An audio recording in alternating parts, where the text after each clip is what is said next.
Narito ang mga benepisyo na makukuha sa pagkain ng isang itlog araw-araw. Una, mataas sa protina.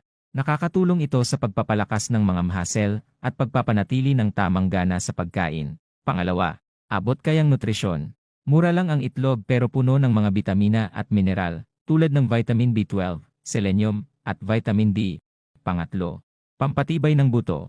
Malaki rin ang tulong ng itlog para maiwasan ang pagkakaroon ng osteoporosis. Pang-apat, pampalusog sa utak. Dahil sa choline content nito, nakakatulong ang itlog sa pagpapabuti ng brain function. Pang-lima, nakakatulong sa mata.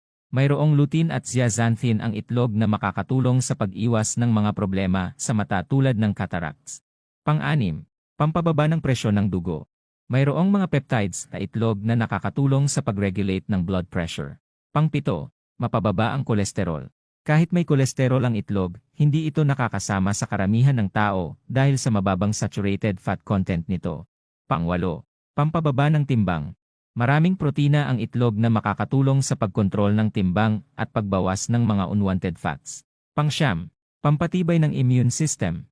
Malaki rin ang kontribusyon ng itlog sa pagpapalakas ng immune system dahil sa zinc at selenium na taglay nito. Tandaan lang na kailangan pa rin ng balansing pagkain at ehersisyo para sa mas malusog na lifestyle. Enjoy your eggs! Watching. Please like and follow for more videos.